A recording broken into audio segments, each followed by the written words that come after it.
Olá, pessoal, eu aqui de novo, gravando nossa primeira aula de verdade, primeira aula de fato da nossa disciplina, onde nós vamos tratar de estratégia competitiva. A estratégia competitiva, ela se baseia especificamente nas 5 forças de Porter, tá? Do Michael Porter, nesse livro aqui, vou mostrar para vocês, esse livro aqui, Vantagem Competitiva, tá? Mas também tem Vantagem Competitiva das Nações, tem esse aqui que é sobre estratégia competitiva mesmo, que é técnicas para análise de mercados e da concorrência. Bom, começando a nossa aula, então,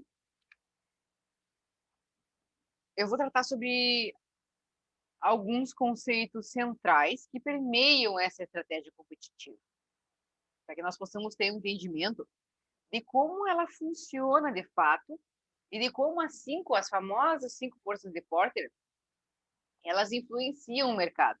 Elas movem o mercado positivamente ou negativamente. Nós vamos entender como é que funciona essa dinâmica, tá? Bom, a estratégia competitiva, ela visa estabelecer uma posição lucrativa e sustentável contra as forças que determinam a concorrência no mercado. Ou seja, nós temos um mercado específico, estou ajustando a luz aqui para ver se fica mais claro aqui no meu rosto para vocês. Nós temos um mercado, e esse mercado ele é composto por um número X de organizações do mesmo ramo. Ou do mesmo ramo, ou empresas que subsidiam, que coexistem com essa organização, como, por exemplo, os fornecedores. Os concorrentes são empresas que fazem parte desse mercado. Tá? Pode ser uma empresa que me fornece insumos, matéria-prima, que é o meu fornecedor, mas também pode ser uma empresa concorrente. Então, é um mercado estabelecido e a estratégia competitiva ela tem esse objetivo de garantir uma posição lucrativa e rentável para essas organizações que compõem esse mercado. Nós vamos ver que existem mercados que podem ser rentáveis, mas que dentro desses mercados algumas empresas são mais rentáveis que outras. E outros mercados que não são tão rentáveis assim, mas que todas as empresas conseguem manter uma rentabilidade a longo prazo. Eu estou falando em termos de valores. Mercados que circulam mais dinheiro e mercados que circulam uma quantidade menor de dinheiro, mas ainda assim circulam e as empresas conseguem ser rentáveis. E aí nós vamos ver por que funciona essa dinâmica e como ela se dá. A concorrência, bom, falando um pouco sobre concorrência, então, né, ela está no âmago do sucesso, ela está no âmago, ela está no centro, no coração do sucesso e do fracasso das empresas. Todas as empresas, elas vivem em função de atender os seus clientes, mas também de superar a sua concorrência, né? Para estar sempre à frente, sempre ter uma vantagem no mercado. Ou dominar o mercado, isso aí vai depender dos objetivos da organização, mas a princípio o que a gente entende é isso. Determinando a adequação das atividades que podem contribuir para o seu desempenho, com inovações, uma cultura coesa e uma boa implementação nesse mercado, tá? A estratégia competitiva é a busca de uma posição competitiva favorável em um mercado, acabei de dizer. É uma arena fundamental onde ocorre a concorrência. Então, o mercado é uma arena. Até coloquei uma foto aqui daqueles gladiadores antigos numa arena. Porque basicamente isso, o mercado ele se constitui de gladiadores, que são as empresas, que estão lutando entre si, ou para ocupar uma posição competitiva, uma posição que tem uma vantagem sobre as demais que estão no mercado. Dentro desse contexto da estratégia competitiva, nós temos duas questões centrais, que são a atratividade e a posição competitiva. Vamos ver o que são essa atratividade e essa posição competitiva. Então, a primeira, que é a atratividade dos mercados, a primeira é a atratividade dos mercados, né, em termos de rentabilidade a longo prazo, e os fatores que determinam essa atratividade.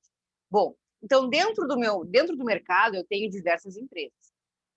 Cada empresa ela vai ter um produto ou serviço que está sendo oferecido. Como as empresas podem fazer para aumentar a atratividade desses produtos ou serviços em meio a um mercado que está cheio de empresas que vendem os mesmos produtos ou oferecem os mesmos serviços? Os mesmos. Porque no momento em que eu busco atratividade, me destacar e busco atratividade no meu mercado, eu quero me destacar. Eu posso me destacar através da vantagem de custo ou através da diferenciação, tá? Que a gente vai ver mais adiante. Eu até já comentei sobre isso, acho que na primeira aula, ali na videoaula do plano de ensino, onde a vantagem de custo é quando eu consigo diminuir os meus custos de tal maneira que o preço do meu produto, que o preço praticado, né, do meu produto, o preço final praticado do meu produto é muito inferior ao praticado pelos demais concorrentes, pelas outras empresas concorrentes. Já a diferenciação é quando eu busco a atratividade para a minha empresa a partir de produtos diferenciados, o que vai acarretar em um custo mais elevado que os demais produtos que são comercializados. Então, são estratégias que as empresas vão adotar a partir do público-alvo que elas querem alcançar, a partir da qualidade do produto final que elas querem obter, que elas querem ter, né, oferecer para os seus clientes, e a partir dessas questões de optar por custos maiores ou menores, certo? Então, a atratividade, ela tem muito dessas questões, assim, envolvendo o produto final, ou serviço, produto ou serviço final. Bom, a segunda questão central são os determinantes da posição competitiva relativa dentro de um mercado. Então, qual é a posição competitiva que eu estabeleço da minha organização, da minha empresa, dentro desse mercado? E aí o Porter, o autor, né, ele ainda traz que nem todos os mercados oferecem as oportunidades iguais para manterem a rentabilidade das organizações. E a rentabilidade inerente do seu mercado constitui um ingrediente essencial na determinação da rentabilidade de uma empresa. Ou seja, se a minha empresa, né, quando eu digo eu, é a minha empresa. Se a minha empresa, ela está ocupando um espaço em um mercado que possui rentabilidade, consequentemente a minha empresa ela vai ter rentabilidade também. Essa rentabilidade ela está atrelada, a rentabilidade da minha empresa está atrelada à rentabilidade do mercado ao qual eu faço parte. E também na indústria dos mercados, o autor ainda traz que na indústria dos mercados, na maioria dos mercados, algumas empresas são muito rentáveis ou são mais rentáveis do que outras, independente de qual possa ser a rentabilidade média do mercado. Tá, mas por que isso? Por que isso acontece? Por que eu posso estar no mercado rentável, com uma rentabilidade média razoável, boa para a minha empresa, mas a minha empresa não tem a mesma rentabilidade que outras, tem menos, ou tem mais do que outras? Nós vamos ver, porque as 5 forças de Porter, elas influenciam positivamente e negativamente para a rentabilidade das empresas dentro de um mercado, tá? Então, tanto a atratividade do mercado quanto a posição competitiva, elas podem ser modeladas pela empresa, para que ela possa garantir, assim, a rentabilidade desejada. E é isso que torna a escolha da estratégia competitiva desafiante. Por quê? Eu preciso, quando vocês já estão no 7º semestre, né? Já passaram pelo 5º semestre, já fizeram empreendedorismo, já montaram um plano de negócios, vocês já puderam perceber o quanto a estratégia, a estratégia que nós pensamos para nossas organizações, ela é fundamental para que a empresa possa ter uma sobrevivência a longo prazo no mercado. Elementos que constituem o plano de marketing, como, por exemplo, conhecer o público consumidor ao qual eu estou me propondo a atender, conhecer o público-alvo e obter produtos e serviços que tenham uma qualidade, e aí a gente entra na qualidade, onde a qualidade é subjetiva, ela não existe, a qualidade ela é subjetiva no momento em que eu vou atender determinado público.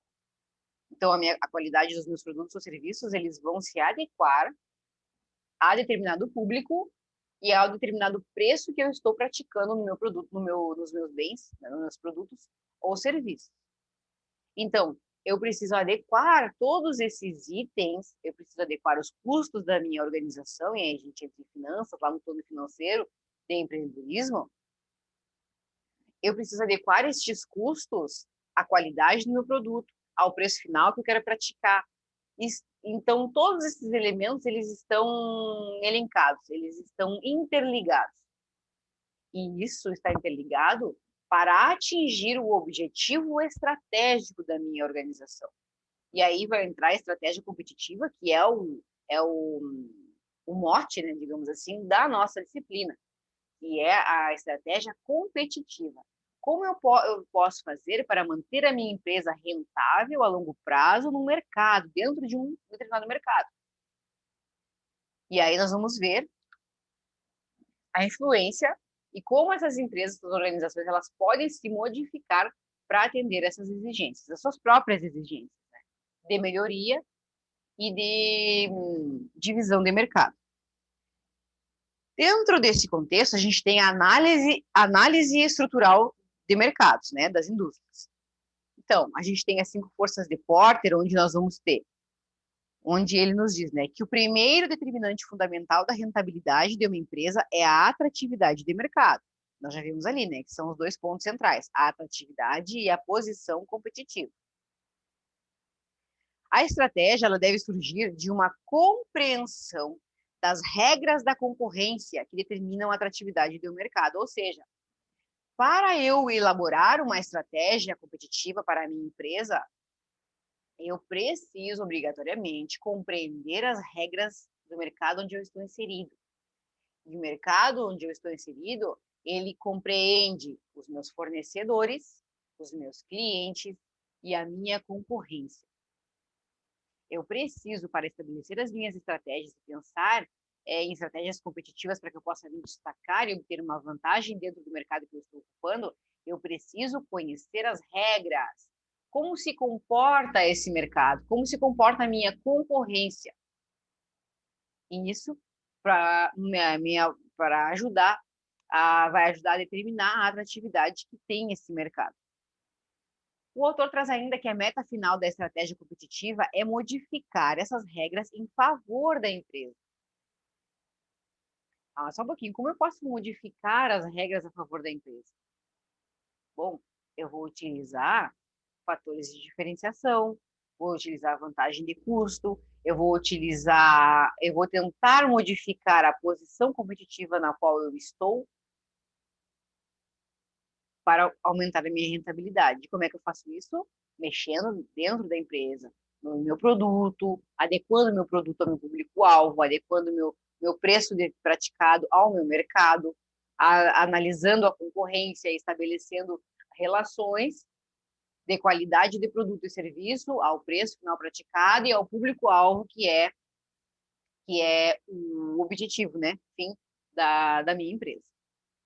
Em qualquer mercado, seja ele doméstico ou internacional, seja produzindo um produto ou um serviço, as regras da concorrência, elas estão englobadas em 5 forças competitivas. Como eu tinha comentado ali, né? Que a empresa ela precisa conhecer essas regras da concorrência e ela precisa modificar essas regras a favor da empresa. Mas quais são essas regras?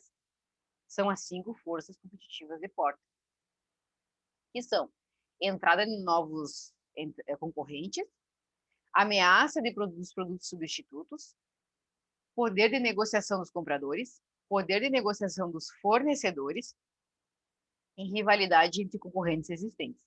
E aí a gente olha essas forças de Porter, né, essas 5 forças, e pensa assim, mas eu tenho uma empresa e ainda tenho que lidar com tudo isso, tenho que lidar com a ameaça dos produtos substitutos. São produtos que não são os mesmos meus, mas que satisfazem a necessidade do meu cliente, que muitas vezes vai ser mais acessível, seja ele mais em uma empresa que seja perto da casa do meu cliente, ele não vai precisar se deslocar até o centro, e a minha empresa é no centro, ou por uma questão de preço, ou por uma questão de tempo, de ser mais rápido, da pessoa acessar, é uma questão geral, tá? A entrada de novos concorrentes, já estou aqui há 10 anos com a minha empresa no mercado, e principalmente agora, por exemplo, vou dar um exemplo para vocês, da nossa cidade, que nos últimos tempos vem aumentando muito a quantidade de pessoas que fazem lanche. Vocês vão concordar comigo. Seja lanches em geral, cachorro quente, X, pizza, lanches em geral. Basta ver agora essas empresas de frango frito, né? Tem umas 3 empresas de frango frito na cidade, que eu sei, que fazem propaganda toda hora no Instagram, no Facebook, eles são ativas, né? Então a gente vê propaganda e consegue associar o nome à empresa, ao ramo. Então eu vejo que há 5 anos atrás não tinha nenhuma empresa de frango frito em Livramento. Podia ter empresas que fizessem outras coisas e também frango frito. Agora, especializadas em frango frito, não. Então a gente vê que essas empresas, elas estão ocupando uma fatia do mercado. Estão tirando clientes de outras empresas que vendem, por exemplo, vendem frango frito, mas também vende X, vende cachorro-quente, vende pizza. Então, e normalmente no ramo da alimentação é um ramo muito mais fácil de entrar, porque você precisa de pouco investimento. Você pode começar fazendo em casa, e aí acaba que precisa de pouco investimento, mas você vai usar as coisas que você tem em casa e e os insumos, o máximo investimento vai ser os insumos mesmo. E hoje em dia, com as redes sociais, com a força da internet, a comercialização fica muito mais viável, né? E muito mais distribuída. Então, eu posso oferecer o meu produto sem custo e posso vender ele totalmente sem custo também. Sem custo de venda, né? De oferecer, não preciso ter um ponto comercial, eu não preciso ter funcionários, eu posso fazer na minha casa e posso vender, posso fazer entregas, delivery. E aí eu não tenho esse custo, né? Eu vou ter o custo com os insumos, né? Só para deixar claro. Então, além desse exemplo dos novos entrantes, novos concorrentes, nós temos o poder de barganha, poder de negociação dos compradores, ou seja, quem me compra, tem o poder de decidir se ele quer, se ele está disposto a pagar o preço que eu estou praticando, e se ele não estiver disposto, eu não vou vender, eu não vou ter giro de mercadoria, e aí eu vou ter que tomar uma decisão e mudar os rumos da minha organização para poder atender um novo público ou buscar outros públicos que estejam dispostos em algum outro lugar. O mais fácil é a empresa se adequar ao público que está disposto a comprar dela, mas não a um preço que esteja fora da realidade do mercado. Também o poder de negociação dos fornecedores, que são quem alimentam as organizações. A relação com os fornecedores, ela precisa ser de confiança, ela precisa ser é uma relação praticamente prioritária. Eu não pago, por exemplo, a minha luz hoje. Não vai vencer daqui a 30 dias, eu não vou pagar hoje, mas eu pago o meu fornecedor, porque eu dependo dele para sobreviver. Sem ele, eu não tenho insumos, eu não produzo e eu não vendo. Então, eu preciso priorizar a relação com os fornecedores, a estabelecer uma relação de confiança, onde eu adquiro os insumos e, consequentemente, faço os pagamentos. Né? Isso parece um pouco óbvio, né, pessoal? Mas em pequenas empresas nós vamos ver que muitas vezes essa relação é muito crítica com os fornecedores. Tá? Também a questão da rivalidade, entre os concorrentes existentes. Então, dentro dessa relação que eu estabeleço com os meus compradores, que eu estabeleço com os meus fornecedores, e que eu ainda tenho que lidar com produtos substitutos e novos entrantes no mercado em que eu estou, eu tenho ainda que lidar com a rivalidade entre os concorrentes que já compõem o mercado no qual eu estou inserido. E aí nós temos esse esquema, que são as 5 forças competitivas que determinam a rentabilidade do mercado. Aqui está indústria, porque no livro ele trata como indústria, tá, pessoal? Mas é mercado, a indústria que ele diz, que o autor traz é a questão do mercado em si, certo?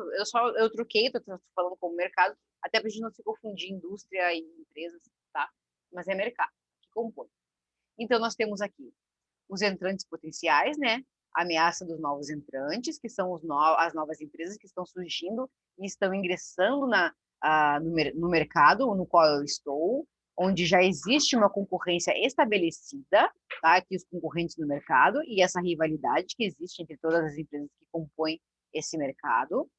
Depois eu tenho aqui a ameaça dos serviços, né, ou produtos substitutos. Por exemplo, nós vamos ter uma aula sobre produtos substitutos, produtos e serviços substitutos. Mas eu vou lembrar aqui que vocês devem, com certeza, viram isso em microeconomia, produtos substitutos.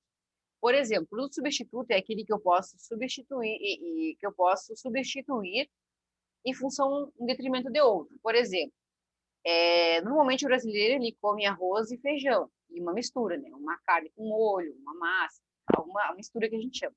Então, o arroz e feijão. Qual é o produto substituto do feijão? A lentilha. Quando eu não tenho, por exemplo, se o feijão está muito caro, eu não vou comprar o feijão, mas eu vou comprar a lentilha. Então, eu não deixo de comprar um alimento que tenha nutrientes suficientes para alimentar uma família, a criança, enfim, um homem trabalhador, né? Assim, pensando numa estrutura de família. Que sustente, que tenha esses nutrientes que o feijão tem, a lentilha também tem. Então, mas às vezes a lentilha está mais barata, então eu vou comprar lentilha, é um produto substituto. Eu tenho um presunto e queijo para fazer sanduíche, mas eu não tenho dinheiro suficiente para comprar presunto. Eu vou comprar a mortadela, que desempenha a mesma função que o presunto, porém ela é mais em conta, ela é mais barata. Então, essa questão dos produtos substitutos é que a gente começa a ver o quanto nós podemos ser substituídos facilmente, os nossos produtos ou serviços, né?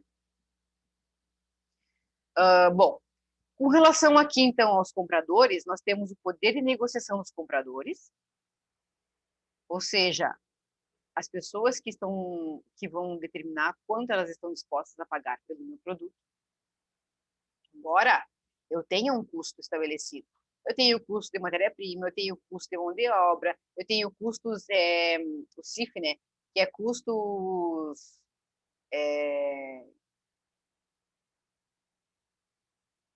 indiretos, não, Bravo, custos indiretos de fabricação, que são rateados, ou seja, água, luz, aluguel, são custos indiretos, que eu não incido diretamente no preço final do meu produto, mas eu preciso ratear esse valor pelo número de produtos produzidos ou serviços, né, produzidos ao longo do período, seria um mês ou um ano.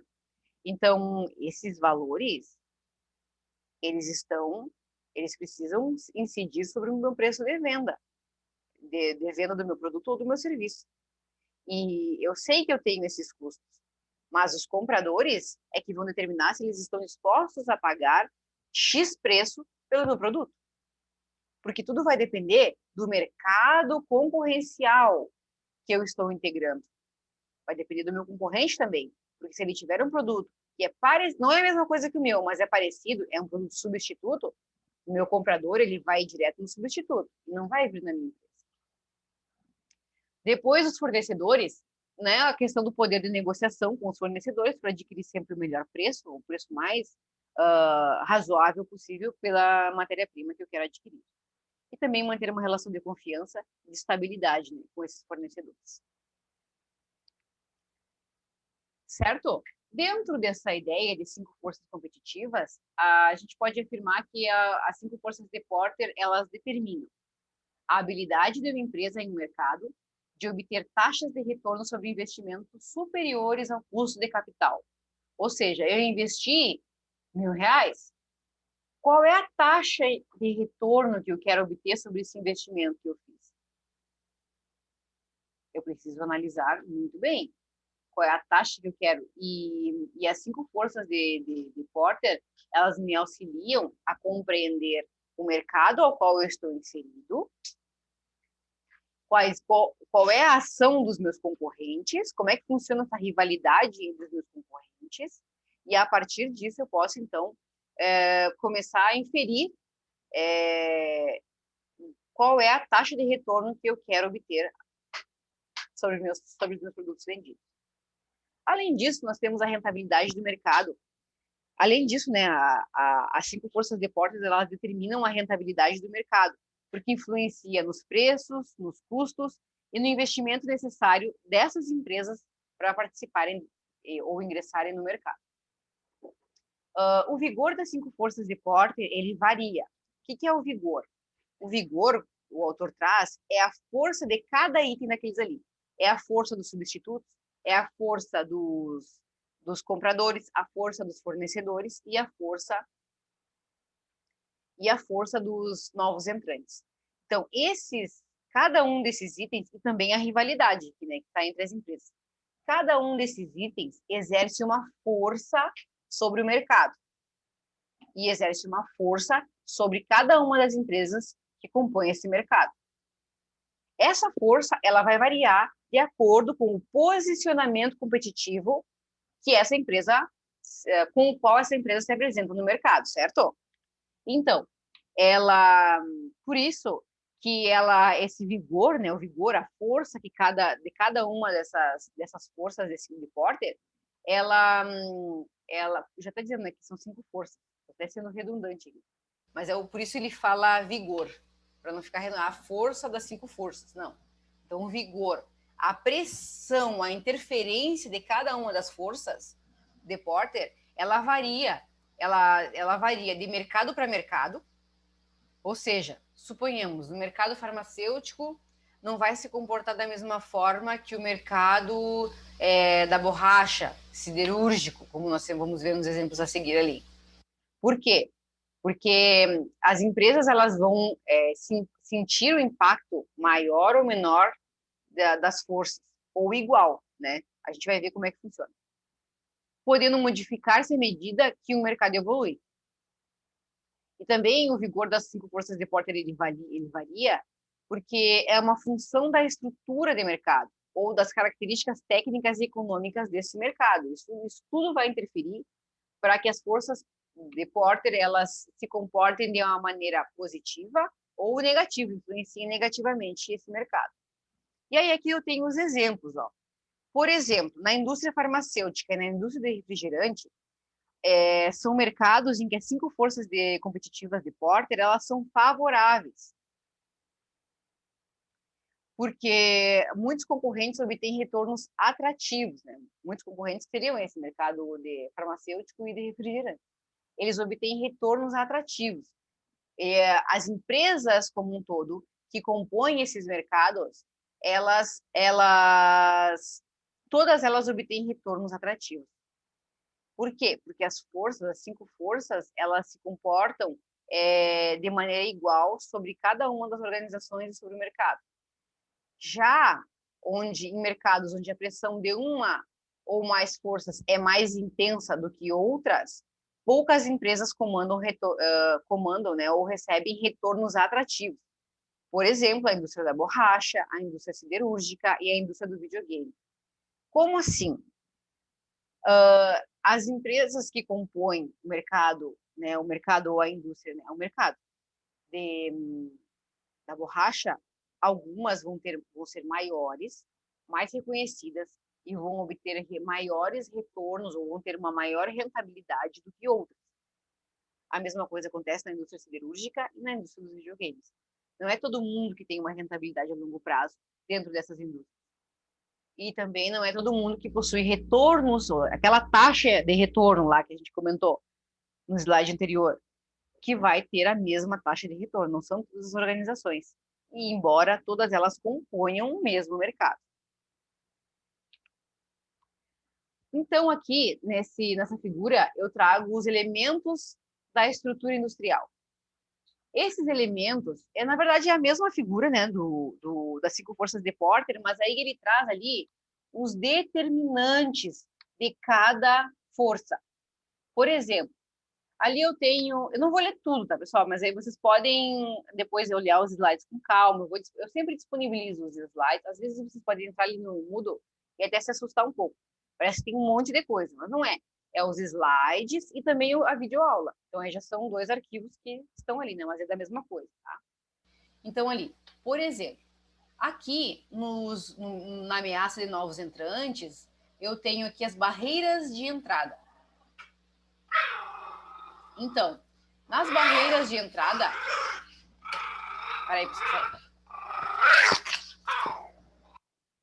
Meu cachorrinho tá latindo.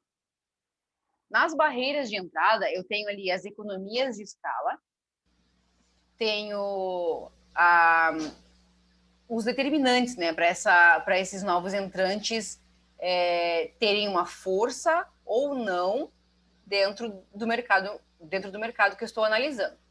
Então, as barreiras de entrada para novos entrantes: economias de escala, diferenças de produtos patenteados, identidade de marca, custos de mudança, exigências de capital. Por exemplo, ali, pessoal, custos de mudança. Os custos de mudança, toda mudança dentro da organização ela tem custos. Ela tem o custo que vai ser o tempo que vai ser demandado para ela mudar, e esse período em que eu provoco a mudança, em que eu provoco a mudança, adaptação, implementação de um novo sistema ou de um novo processo, isso tudo tem um custo para a empresa. Porque muitas vezes eu vou deixar de produzir um dia inteiro porque eu tenho que fazer substituição de uma máquina, ou porque eu tenho que fazer o treinamento de pessoal. Então, são os custos da mudança, além de investimentos, por exemplo, para produzir novos produtos ou pesquisa e desenvolvimento. Então, são investimentos. Exigências de capital. Como eu falei para vocês, o ramo de alimentação é um ramo que não exige muito dinheiro para ingressar nesse ramo. Mas tem ramos que eu realmente preciso fazer um investimento inicial razoável, né? Vai haver uma exigência de capital, e eu não tenho esse dinheiro, então já é uma barreira, tá? De entrada. Depois também ali, a questão do acesso à distribuição do meu produto. Por exemplo, quero fazer uma fábrica de sorvetes, ou uma fábrica de leite. Para eu fazer a distribuição desse produto, eu preciso ter um caminhão refrigerado. Eu não posso distribuir senão através de um caminhão refrigerado. Como eu faço isso se eu não tenho esse caminhão? Eu preciso de capital, preciso de investimento, preciso de ter acesso à distribuição do meu produto. E ele também, o meu produto precisa ser aceito pelo mercado, né? Para que ele possa ser absorvido. Vantagens de custo absoluto. As vantagens de custo é aquilo que eu falei para vocês. Por exemplo, quando eu quero obter uma vantagem competitiva no mercado em que eu estou e eu vou utilizar a estratégia de vantagens de custo, é porque eu vou reduzir os meus custos ao máximo para poder lá no final praticar um preço muito inferior aos que a minha concorrência pratica. Então, vantagem de custo absoluto é quando o meu produto é o mais barato de toda a concorrência. Tá? Isso é uma barreira de entrada para novos entrantes. Depois nós temos ali acesso a insumos necessários, projeto de produtos de baixo custo, política governamental, que aí entram as leis, as exigências, por exemplo, da vigilância sanitária, dos órgãos Tenho dois exemplos assim, pessoal. Teve uma empresa agora que eu fiz uma visita técnica com eles, uma visita técnica virtual para a disciplina de gestão de processos. Então, eu gravei, foi ali é uma indústria do leite, aqui em Santana do Livramento, que é a empresa Santa Clara. Eles estavam fabricando ali leite de saco, né, aquele do saquinho, leite, iogurte e queijo. Agora, eles não estão produzindo mais nada, porque, assim, o senhor, o dono da empresa, ele teve muitas questões com a vigilância sanitária. Então, isso acabou gerando muito prejuízo. Por exemplo, agora que tinha que fechar, que não podia funcionar e tudo mais, isso enfraqueceu muito a empresa dele. E ele acabou fechando. Então, isso é uma questão de política governamental, de legislação. Político-legal, como a gente diz também, né? Pode ser dito assim. Então, foi uma questão bem prejudicial para ele. E também tem uma outra questão, não era IBAMA, eu não lembro agora o nome da instituição, que estava solicitando de uma empresa aqui de Santana do Livramento, que produz ovos, é uma granja. E aí o pessoal da vizinhança começou a reclamar que era insalubre e não sei o quê. Aí, no fim, essa pessoa teve muita dificuldade, não vou dizer o nome da empresa, mas ela teve muita dificuldade de implementar a empresa dela por questões sanitárias. Não que ele desobedecesse, estava tudo organizado, só que, assim, vários aspectos precisavam ser ajustados. Então, até ele conseguir fazer isso, foi um grande trabalho que ele teve. Então, e também custos, né? Que não sei se ele esperava ter esses custos. Também tem a questão da retaliação esperada, que pode haver de novos entrantes no mercado. Tá, pessoal? Essa figura, ela funciona basicamente dessa forma, né? Quais são os determinantes para cada força? E é muito importante nós conhecermos esses determinantes, porque nos permitem ter uma visão mais abrangente sobre, por exemplo, quando eu quero abrir uma empresa. Tá? Eu quero abrir uma empresa, mas o que eu preciso saber do mercado em que eu vou me inserir? Eu preciso saber das barreiras de entrada, eu preciso saber dos determinantes da rivalidade que estão ali, ó. Crescimento do mercado, custos fixos, excesso de capacidade crônica,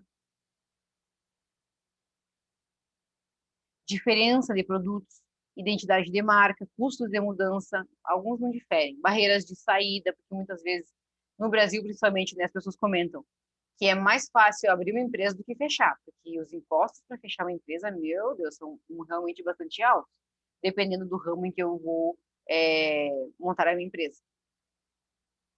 Basicamente é isso, pessoal. Quero que depois vocês leiam com calma direitinho aqui os determinantes do poder do fornecedor, os determinantes do poder do comprador, para entender de fato como é que funcionam essas forças e como elas exercem força sobre as empresas e força sobre o mercado em si.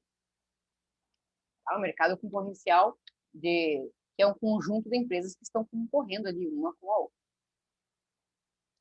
Certo? Concluindo, então, a estrutura de mercado é relativamente estável, mas pode modificar-se com o passar do tempo à medida em que o mercado se desenvolve. Foi os exemplos que eu já dei. As pessoas vão mudando suas preferências de consumo e, à medida em que elas mudam essas preferências, os mercados vão se modificando também. Uma mudança estrutural altera o vigor global e relativo das forças competitivas, podendo influenciar de forma positiva ou negativa a rentabilidade do mercado, né, da indústria. Então, dependendo do mercado no qual eu estou inserido, eu preciso saber como essas forças exercem o vigor ou exercem força sobre a minha empresa e sobre o mercado em si também. Porque ela pode influenciar de maneira positiva ou negativa na rentabilidade, tá, da minha empresa. As tendências de mercado mais importantes para a estratégia são aquelas que afetam a estrutura de mercado.